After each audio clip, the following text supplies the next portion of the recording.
नमस्कार विद्यार्थी मित्रांनो, अपस्किल अकॅडमी या यूट्यूब चॅनलवर आपलं सर्वांचं स्वागत आहे. आजच्या लेक्चरमध्ये आपण 21 सप्टेंबरला जी सकाळची शिफ्ट झाली होती मॉर्निंगची 8ची, त्याच्यामध्ये जे विचारलेले प्रश्न आहेत, जसं आता ही फ्लोअर बेसची पझल आहे. त्याच्यानंतर एक स्क्वेअरची सिटिंग अरेंजमेंट विचारली होती आणि टेबल डिया विचारला होता. तर हे जे काही विचारलेले प्रश्न आहेत, हे एक्झॅक्ट मेमरी बेस्ड प्रश्न आहेत 21 सप्टेंबरला विचारलेल्या पहिल्या शिफ्टमध्ये. तर ते आपण आज बघणार आहोत. बघा, पहिला क्वेश्चन आहे, हा फ्लोअर बेस्ड पझल आहे. किती पर्सन आहेत? तर 8 पर्सन आहेत आणि 8 फ्लोअरवर बसलेले आहेत. एका फ्लोअरवर एक पर्सन बसलेला आहे. मग आपण फ्लोअरची पझल कशी सॉल्व्ह करायची? बघा, इथून इतकं इंट्रोडक्शन आहे. तुमची पझल इथून स्टार्ट झालेली आहे. किती फ्लोअर आहेत? तर 8 फ्लोअर आहेत. टॉप नंबरचा फ्लोअर 8 नंबरचा आहे. त्याच्याखाली 7, 6, 5, 4, 3, 2 आणि 1 आणि 1 नंबरचा जो फ्लोअर आहे तो सगळ्यात ग्राउंड नंबरचा फ्लोअर आहे. तर या पद्धतीनं तुमची इंट्रोडक्शन दिलेलं आहे. मग आता बघा, आपल्याला कंडिशन घेऊन चालायच्या सुरुवातीला 2, म्हणून आपण सुरुवातीलाच 2 कंडिशन घेऊन चालूया. चला पुढे जाऊ आपण. बघा, आपण आधी हिंट लिहून घ्यायच्या साईडला आणि नंतर आपल्याला शेवटला ते पुट करायचे आहे. कोणतीही पझल सॉल्व्ह करत असताना सुरुवातीला हिंट तुम्हाला लिहून घेणं गरजेचं आहे. पहिल्यांदा बघा काय झाले, इथून पझल स्टार्ट झालेली आहे. D live even number floor above 5th floor. Direct condition आहे, आपण ही पुट करू शकता. कसं? बघा काय म्हणलंय, डी कुठं राहणार आहे? डी हा इव्हन नंबर फ्लोअरला राहणार आहे, परंतु कुठं? 5च्या वरी. मग मला सांगा, 5च्या वरी इव्हन नंबरचे फ्लोअर 2च आहेत. कोणते कोणते? एक तर 8 असेल, नाहीतर एक तर 6 असेल. म्हणून त्याच्यासाठी आपण 2 कंडिशन घेतलेल्या आहेत. आपण पहिल्या कंडिशन मध्ये डी ला 6 मध्ये बसू. त्यानं सांगितलं ना, की D live even number floor above 5th floor. 5च्या वरी डी हा इव्हन नंबरला राहणार आहे, म्हणजे 6 किंवा 8 ला राहील. पहिल्या कंडिशन मध्ये आपण डी ला 6 ला बसू आणि दुसऱ्या कंडिशन मध्ये डी ला आपण 8 ला बसू. बरोबर आहे? ह्या दोनच कंडिशन येणार आहेत. ह्या दोनच ठिकाणी डी बसू शकते. पुढे वाचा बघा, 3 पर्सन्स लाईव्ह बिटवीन डी आणि बी. डायरेक्ट कंडिशन आहे, आपण लगेच बसू. डी आणि बी मध्ये किती पर्सन राहणार आहेत? 3 राहणार आहेत. मला सांगा, वरी बसणारा जागा आहे का 3 पर्सन बसवायला? नाही, खालीच बसवावं लागतील. 1, 2, 3 म्हणजे बी कुठे येणार आहे तुमचा? 2 नंबरला येईल. इथं वरी जागा नाही, खालीच बसवावं लागेल बी ला. 1, 2, 3 तुमचा बी इथं येणार. पुढे वाचा, नंबर ऑफ फ्लोअर्स अबोव्ह बी. बघा त्याला काय म्हणलंय, बी च्या वरी जेवढे फ्लोअर असणार आहेत तेवढेच फ्लोअर तुमच्या ई च्या खाली आहेत म्हणले. हे वरचा एरो म्हणजे वर आणि खाल्ला डाऊनचा एरो म्हणजे खाली. म्हणजे काय? तर बी च्या वरी जेवढे फ्लोअर असणार आहेत तेवढेच ई च्या खाली आहेत. बी आहे आपल्याकडे, लगेच कंडिशन बसू शकतो. बघा, पहिल्या ह्याच्यामध्ये बी च्या वरी किती फ्लोअर आहेत? 1, 2, 3, 4, 5, 6 आहेत का नाही? तर ई च्या खाली बी 6 पाहिजे. म्हणजे ई कुठं पाहिजे? 1, 2, 3, 4, 5, 6. ई 7 नंबरला पाहिजे. दुसऱ्या कंडिशन मध्ये बी च्या वरी किती आहेत? 1, 2, 3, 4. तर ई च्या खाली बी 4 पाहिजे. 1, 2, 3, 4 म्हणजे ई इथं पाहिजे. किती नंबरला? 5 नंबरला. बघा, डायरेक्ट कंडिशन होते, आपण पुट केल्या. पुढे जाऊ आपण. बघा, इथपर्यंत आलोय आपण आता. 2 पर्सन्स लाईव्ह बिटवीन ई आणि जी. लगेच आहे डायरेक्ट. ई आणि जी मध्ये किती पर्सन आहेत? बिटवीन म्हणजे 2. जेवढे दिले तेवढे बिटवीन म्हणले, ठीक आहे. 2 पर्सन म्हणजे 2. ई आणि जी मध्ये 2 पर्सन आहेत. ई इथं आहे, वरी जागा नाही 2 पर्सन बसवायला. 1, 2 जी 4 नंबरला येईल. दुसऱ्या कंडिशन मध्ये बघा, 1, 2 जी बसवायला वरी जागा नाही, कारण ऑलरेडी डी आहे, खालीच बसवावं लागेल. 1, 2 जी कुठे येणार आहे? 2 नंबरला येईल. बरोबर आहे? ही कंडिशन झाली तुमची. ही कंडिशन आपण बसवलेली आहे. पुढे चला बघा, सी लाईव्ह इमिजिएटली अबोव्ह ए. काय म्हटलंय बघा, ए जिथं कुठं असणार आहे, ए च्या लगेच वरच्या फ्लोअरवर सी राहणार आहे. आता बघा, ही कंडिशन बसविण्यासाठी पहिल्या ह्याच्यामध्ये जागाच नाही तुम्हाला. लगातार 2 रिकाम्या जागा पाहिजे तुम्हाला. मला सांगा, लगातार 2 रिकाम्या जागा आहेत का पहिल्या कंडिशन मध्ये? नाही का नाही? म्हणून ही पहिली कंडिशन तुमची रॉंग झाली. बरोबर आहे? दुसऱ्या ह्याच्यामध्ये लगातार 2 रिकाम्या जागा कुठे दिसतात? बघा, इथं दिसतात का नाही? म्हणजे ए च्या इमिजिएट वरी सी आहे, म्हणजे इथं सी राहील आणि इथं ए राहील. ही कंडिशन तुमची बरोबर आन्सर येणार आहे. बघा, C live immediately above A. More than 3 persons live between A आणि एच. काय म्हणलंय? ए आणि एच मध्ये 3 पेक्षा जास्त पर्सन पाहिजे. मोर दॅन म्हणले, बरोबर आहे? 3 पेक्षा जास्त पर्सन पाहिजे ए आणि एच मध्ये. वर इथं जागा नाही, ए इथं आहे. 1, 2, 3, 4. एच कुठे येईल? 1 नंबरला येईल. जो राहिलेला पर्सन असणार आहे तो इथं 3 नंबरला येईल. कोण राहिले बघा? ए पासून एच पर्यंतचे पर्सन होते. ए आलाय, बी आलाय, सी आलाय, डी, ई, एफ राहिलाय. तो एफ कुठं असणार आहे? तुमचा 3 नंबरला येईल. तर या पद्धतीने तुमची ही फ्लोअरची पझल सॉल्व्ह झालेली आहे. सेम एक्झॅक्ट ही जी फ्लोअरची पझल होती ही 21 सप्टेंबरच्या 8च्या शिफ्टमध्ये विचारलेली होती. बघा, क्वेश्चन बघू आपण. पहिला क्वेश्चन आहे, how many persons live above A. A च्या वरी किती पर्सन आहेत? तर 1 आणि 2 आहेत. म्हणून या क्वेश्चनचा आन्सर असणार आहे 2. Option number D. काय असणार आहे? Option number D. पुढे जाऊ आपण. 1-2 प्रश्न. आपण एका पझलवर तुम्हाला 5 प्रश्न विचारले जातात. आपण ह्याच्यावर 1-2 प्रश्न घेतलेले आहेत. ठीक आहे. पुढे जाऊ आपण. Next question. बघा ते आन्सर आपण इथे लिहून घेतलेलं आहे आपल्याला म्हणजे सॉल्व्ह करण्यासाठी प्रश्न. बघा दुसरा क्वेश्चन विचारलाय, who among the following lies 3 floor below E. ईच्या खाली 3 फ्लोअरवर कोण आहे? बघा हे 8 नंबरला आहे, हे 7, हे 6, हे 5, हे 4, हे 3, हे 2 आणि हे 1. तर आपल्याला क्वेश्चन मध्ये विचारलंय ईच्या खाली 3 फ्लोअर्स बिलो ई. ईच्या खाली 3 फ्लोअर्स म्हणजे काय? 2 सोडून तिसऱ्या फ्लोअरला. ईच्या खाली बघा 3 फ्लोअर, 2 सोडून तिसऱ्या फ्लोअरवर कोण आहे? 1, 2 कोण आहे? जी. म्हणून या क्वेश्चनचा आन्सर असणार आहे जी. ऑप्शन नंबर ए. काय असणार आहे? Option number A. या पद्धतीने या क्वेश्चनचा आन्सर आहे. पुढे जाऊ आपण. नेक्स्ट प्रश्न आहे, B live on which of the following floor. B कुठं आहे बघा? हा 8 नंबरचा फ्लोअर आहे वरचा, बरोबर आहे? दुसरा झाला हा तिसरा प्रश्न आहे. क्वेश्चन मध्ये विचारलाय B live which of the following floor.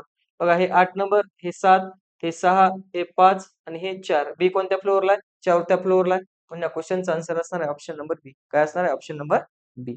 Next question. बघा आपण 3 क्वेश्चन घेतले होते. ठीक आहे, 5 क्वेश्चन विचारले जातात. आता ज्यानंतर आहे ही सिटिंग अरेंजमेंट आहे स्क्वेअरची. ही सुद्धा एक्झॅक्ट 21 सप्टेंबरच्या 8च्या शिफ्ट मध्ये विचारलेली आहे. काय म्हटलंय बघा, स्क्वेअरची सिटिंग अरेंजमेंट आहे. मग स्क्वेअरची सिटिंग अरेंजमेंट कशी सॉल्व्ह केली जाते? बघा हे 8 पर्सन आहेत, 4 कोपऱ्याला 4 पर्सन बसलेले आहेत आणि मिडल मध्ये 4 पर्सन बसलेले आहेत. बरोबर आहे. अजून एक आपण डायग्राम घेऊ, कारण आपल्याला 2 डायग्राम घेऊन चालायचंय. आता त्यांची फेसिंग सुद्धा सांगितलेली आहे. फेसिंग काय म्हटले बघा, जे कोपऱ्याला बसलेले आहेत बघा, कॉर्नर फेसिंग इनसाइड, जे कॉर्नरला बसलेले आहेत ते मध्ये बघायले आणि जे मिडल मध्ये बसलेले आहेत ते त्यांची फेसिंग कुठं आहे? आउटसाइड आहे, म्हणजे बाहेर बघायले. ठीक आहे, तर या पद्धतीने इंट्रोडक्शनचा पार्ट आहे. एवढंच इंट्रोडक्शन आहे. चला पझल स्टार्ट करू आपण. आधी सुरुवातीला काय करायचं, हिंट लिहून घ्यायचं, जसं आपण फ्लोअरची पझल सॉल्व्ह केली. बघा कुठून स्टार्ट झाली पझल? पझल इथून स्टार्ट झाली. G seats third right of E. ईच्या थर्ड राईटला 1, 2, 3 कोण आहे? जी आहे म्हणले. हिंट बनवून घ्यायच्या. पुढे चला. 3 पर्सन सीट बिटवीन जी आणि सी. जी आणि सी मध्ये किती पर्सन बसलेले आहेत? तर 3 पर्सन बसलेले आहेत. चला पुढे. जी आणि C. A seats immediate right of C. C च्या इमिजिएट राईटला बघा, सी च्या इमिजिएट राईटला कोण आहे? ए आहे. सी च्या इमिजिएट राईटला कोण आहे? ए आहे. पुढे चला. H seat second right of D. D च्या सेकंड राईटला कोण आहे? एच आहे. डी च्या सेकंड राईटला एच आहे. H seat second right of D. B faces F. B आणि एफ समोरासमोर आहेत बघा. बी आणि एफ समोरासमोर आहेत. आपण इथे लिहू. ठीक आहे. बी आणि एफ समोरासमोर आहेत. बी एफ ला फेस करत आहे. आणि ए ऍडजस्टंट टू बी म्हणजे काय? ए आणि बी शेजारी आहेत. ए आणि बी शेजारी आहेत. तर एवढ्या 5 कंडिशन आहेत ते आपल्याला आता बसवायच्या. बघा जिथं मॅक्झिमम पॉईंट आहे तिथून बसवू आपण. बघा इथं जास्त पॉईंट दिसते. जर मी इथं ई ला ठेवलं, आता हे खाली बघाले, वर बघत असताना ईचा राईट साइड इकडे असणार आहे, खाली बघताना राईट साइड इकडे असेल. ईच्या थर्ड राईटला जी आहे, मग मला सांगा वर बघत असताना, उत्तरेला बघत असताना राईट साइड इकडे असेल, तर साऊथला बघत असताना राईट साइड इकडे असेल. ईच्या थर्ड राईटला जी म्हणजे 1, 2, 3 जी इथं येणार आहे. दुसऱ्या एक कंडिशन मध्ये आपण ईला इथं बसवू, 1, 2, 3 जी इथं येणार आहे. पहिला पॉईंट बसवला आपण. पुन्हा काय म्हटलं बघा, जी आणि सी मध्ये 3चा गॅप आहे. 3चा गॅप म्हणजे कुठूनही गेलं तर समोरासमोर पर्सन येणार बघा. 1, 2, 3 सी इथं येणार आहे. 1, 2, 3 सी बरोबर आहे. तर जी इथं असेल तर सी इथं. 3चा गॅप कुठूनही डावी उजवीकडून तेवढाच गॅप येते. तर ही पॉईंट झालेला आहे. लगेच तुम्हाला माहिती आहे बघा, सी च्या इमिजिएट राईटला ए आहे. जर सी इथं असेल तर सी च्या इमिजिएट राईटला लगेच ए इथे येणार आहे. सी इथं आहे तर सी च्या इमिजिएट राईटला ए इथं लगेच येणार आहे. तर हा पॉईंट झाला तुमचा. पुढे वाचा. डी च्या सेकंड राईटला एच आहे. आता अजून काही पॉईंट आहेत का बघा. ए आणि बी हो का. ए आणि बी शेजारी आहेत. ए इथं आहे, बी येऊ शकत नाही, बी इथं येईल. ए इथं आहे, सी इथं ऑलरेडी आहे, एच्या शेजारी बी, बी इथं येईल. लगेच माहिती आहे आपल्याला बी आणि एफ समोरासमोर आहेत. जर बी इथं आहे तर एफ इथं येईल. बी इथं आहे तर एफ इथं येईल. सध्या दोन्ही डायग्राम सेम चालू आहेत. एकही कंडिशन तुमची रॉंग होत नाही. चला हा ही पॉईंट झाला तुमचा, हा ही पॉईंट झाला. हे पण झाला. आता शेवटचा पॉईंट राहिला. डी च्या सेकंड राईटला एच आहे. डी च्या सेकंड राईटला एच. बघा मी जर डी ला इथं बसवलं तर डी च्या सेकंड राईट इकडे येत आहे. फर्स्ट सेकंड म्हणजे एच इथं येईल माझं. बरोबर आहे. आता डायग्रामची गरजच पडली नाही. एकाच डायग्राम मध्ये तुमचं आन्सर येऊन गेलं. म्हणून हे तुमचं फायनल आन्सर झालेलं आहे. तर या पद्धतीने तुमची स्क्वेअरची सिटिंग अरेंजमेंट सॉल्व्ह झालेली आहे. ह्याच्यावर सुद्धा 5 क्वेश्चन विचारलेले होते. प्रश्न बघू आपण 1-2 बघा. Who among the following seats immediate left of F. F च्या इमिजिएट लेफ्टला एफ इथं आहे. तर एफ च्या इमिजिएट लेफ्टला कोण आहे? डी आहे. म्हणून या क्वेश्चनचा आन्सर असणार आहे डी. Option number D. कोण आहे? Option number D. ठीक आहे. तर एफच्या काय विचारले? तर एफच्या इमिजिएट लेफ्टला. तर एफच्या इमिजिएट लेफ्टला कोण होतं? डी. म्हणून या क्वेश्चनचा आन्सर असणार आहे डी. पुढे जाऊ आपण नेक्स्ट क्वेश्चन घेऊ. ह्याच्यावर स्क्वेअरच्या सिटिंग अरेंजमेंटवर आहे. मी इथं ती सिटिंग अरेंजमेंट ड्रॉ केलेली आहे आपल्याला आन्सर सॉल्व्ह करण्यासाठी. बघा, how many person sit between G and A when counted from left of A. एच्या लेफ्ट पासून मिडलवाले बाहेर बघायला, तर एच्या लेफ्ट पासून जी आणि ए मध्ये किती पर्सन बसलेत. मग ए इथं आहे, तर एच्या लेफ्ट साइड म्हणजे इकडे असणार आहे बाहेर बघताना, तर किती पर्सन बसलेत ए आणि जी मध्ये, तर एक 2 पर्सन बसलेले आहेत. पण या क्वेश्चनचा आन्सर असेल 2, option number E. Option number E बरोबर आहे. पुढे जाऊ आपण नेक्स्ट क्वेश्चन. बघा, स्क्वेअरचे सिटिंग अरेंजमेंट वर सुद्धा 5 क्वेश्चन होते. एक मेमरी बेस म्हणून आपण 1-2 क्वेश्चन घेतलेले होते. त्याच्यानंतर बघा इनइक्वालिटीचा, बघा अशा टाइपचे इनइक्वालिटीचे सुद्धा 3 क्वेश्चन विचारलेले होते. सिलॉगिझमचे 3 क्वेश्चन होते आणि इनइक्वालिटीचे सुद्धा 3 क्वेश्चन विचारलेले होते. एक तुम्हाला कळावं म्हणून आपण एकच क्वेश्चन घेतलेला आहे इनइक्वालिटीचा. डायरेक्ट इनइक्वालिटी आहे. आर पासून एल ला जायचे, तर आर पासून एल ला कसं जाता येईल मला सांगा. स्टेटमेंट मध्ये बघा, आर इथं आहे, एल इथं आहे. ज्यावेळेस तुम्ही इकडून लेफ्ट पासून राईटला जाता, इकडून राईट पासून लेफ्टला जात असाल तर सिम्बॉल उलटे घ्यावे लागतात. आधी आर पासून एल ला जाताना आर पासून डी ला जावं लागेल. आर पासून डी ला जाताना लेफ्ट हँड लेस देन आहे, तर त्याचं उलट काय होईल, ग्रेटर दॅन होईल. डी पासून ए ला जाताना ग्रेटर दॅन आहे, तर त्याचं उलट काय होईल, लेस दॅन होईल. अपोजिट सिम्बॉल आले तर पुढे जायचं गरज नाही, कम्पॅरिझन होऊ शकत नाही. पहिलं चुकीचं आहे. आता डी पासून के ला जायचंय. डी पासून के ला कसं जाता येईल बघा, डी पासून ए ला मग ग्रेटर द्या, तर उलट, कारण इकडून इकडे जातोय राईट साइड कडून लेफ्ट हँड साईडला जाताना सिम्बॉल उलटी करावं लागतात. डी पासून ए ला जाताना ग्रेटर द्या ना, त्याचं उलट लेस देणार. ए पासून एल ला जाताना ग्रेटर द्या ना, त्याचं उलट लेस देणार. त्याच्यानंतर एल पासून पी ला जावं लागेल. एल पासून पी ला जाताना ग्रेटर दॅन इक्वल टू आहे, त्याचं उलट लेस दॅन इक्वल टू. आणि पी पासून के ला जाताना ग्रेटर दॅन इक्वल टू आहे, त्याचं उलट लेस दॅन इक्वल टू. सगळे एकाच डायरेक्शनला आले तर कम्पॅरिझन होऊ शकते. आता greater than less than equal to जर आलं, आता हे इकडे उलट होते, ठीक आहे. हे लेस दॅन आणि लेस दॅन इक्वल टू आलं, तर ह्या दोघांमध्ये सगळ्यात जास्त प्रायोरिटी कुणाची असते, तर लेस दॅनची असते. म्हणजे आन्सर लेस दॅन यायला पाहिजे. दिलंय का लेस दॅन, दिलंय, म्हणून दुसरं बरोबर आहे. पण या क्वेश्चनचा आन्सर असणार आहे only conclusion second true. Only conclusion second true, फक्त दुसरं बरोबर आहे. तर या पद्धतीनं अशा टाईपचे इनइक्वालिटीचे 3 प्रश्न तुम्हाला विचारलेले होते. पुढे जाऊ. बघा, आपण टेबल DI घेतलेला आहे. आता एक्झॅक्ट अशाच टाईपचा टेबल DI, ठीक आहे. डेटा असाच होता, 3 पोर्ट्स होते, क्रिकेट, हॉकी आणि फुटबॉल, ठीक आहे. तर या पद्धतीचा टेबल DI तुम्हाला 21 सप्टेंबरच्या 8च्या शिफ्ट मध्ये विचारलेला होता. तर येणाऱ्या अपकमिंग शिफ्ट मध्ये, ठीक आहे, तुम्हाला अजून SBIच्या शिफ्ट काही बाकी आहेत. तर येणाऱ्या अपकमिंग शिफ्ट मध्ये सुद्धा असंच टेबल DI लाईन म्हणा किंवा बार ग्राफ म्हणा किंवा तुमचं पाय चार्ट यापैकी तुम्हाला एखादा क्वेश्चन, ठीक आहे, DIचे 2 ते 3 सेट विचारले जातात, ठीक आहे. बघा, आपण सॉल्व्ह करू. पहिला क्वेश्चन आहे, find the ratio of number of students playing cricket from A. क्रिकेटचा म्हणलंय, कुणाचा, एचं. ए मध्ये क्रिकेट खेळणारे किती आहेत बघा, 20 आहेत.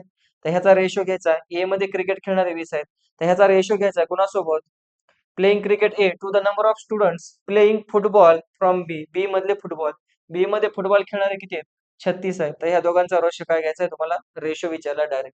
तर किती येईल रे, 4 न कट होत आहे, 4 पंचे 20, 4 9 36, म्हणजे क्वेश्चनचा आन्सर असणार आहे 5:9. Option number A. Option number A या क्वेश्चनचा आन्सर असेल ऑप्शन नंबर ए. पुढे जाऊ आपण. नेक्स्ट क्वेश्चन आहे बघा. Find the sum of total number of students playing. Sum विचारले म्हणजे बेरीज विचारले. Find the sum of total number of students playing hockey आणि cricket from both the school. Hockey आणि क्रिकेट, बघा हॉकी आणि क्रिकेट दोन्ही स्कूलमध्ये खेळणाऱ्यांचे सम विचारला. मला सांगा, क्रिकेट खेळणारे ए आणि बी मध्ये मिळून किती आहेत. ए मध्ये 20 आहेत, ठीक आहे. क्रिकेट खेळणारे ए मध्ये किती आहेत, 20 आहेत, आणि बी मध्ये किती आहेत, 35 आहेत. तर टोटल क्रिकेट खेळणारे किती झाले, 5, 3 आणि 2 5, 55.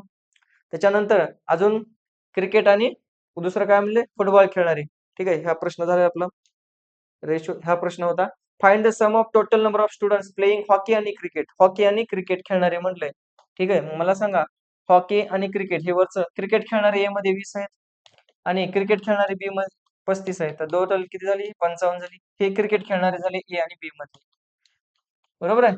त्याच्यानंतर हॉकी खेळणारे ए मध्ये किती आहेत, 25 आहेत, आणि हॉकी खेळणारे बी मध्ये 30 आहेत. हे टोटल किती झाले, तर हे सुद्धा 55 आहेत. तर दोघांची सम विचारले टोटल. 55 प्लस 55, 5 आणि 5 10, हात चाला 1, 6 आणि 5 11, किती झालं, 110. म्हणजे या क्वेश्चनचा आन्सर असेल 110, option number E. 110 option number E, बरोबर आहे. पुढे जाऊ आपण. Next question. Find the average. Average विचारले तुम्हाला. अवरेज म्हणजे काय, सरासरी. सरासरी कशी काढतो रे आपण, अवरेज कसं काढतो आपण बघा. तर अवरेज इक्वल्स टू काय असतं, तर sum divided by total number.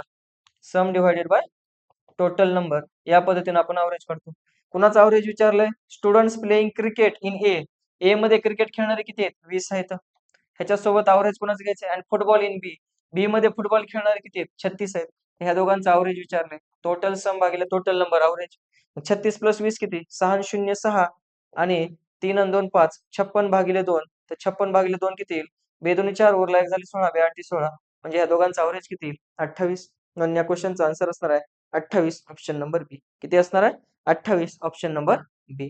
तर विद्यार्थी मित्रांनो, या लेक्चरमध्ये आपण 2 पझल बघितल्या, एक सिटिंग अरेंजमेंट बघितली आणि एक पझल बघितली. एक फ्लोअरची पझल आणि एक स्क्वेअरची सिटिंग अरेंजमेंट आणि एक टेबल डी आहे आणि एक इनइक्वालिटीचा क्वेश्चन बघितलेला आहे. ठीक आहे. हे एक्झॅक्ट प्रश्न तुमच्या 21 सप्टेंबरच्या 8च्या शिफ्टमध्ये एसबीआय ला विचारलेले होते.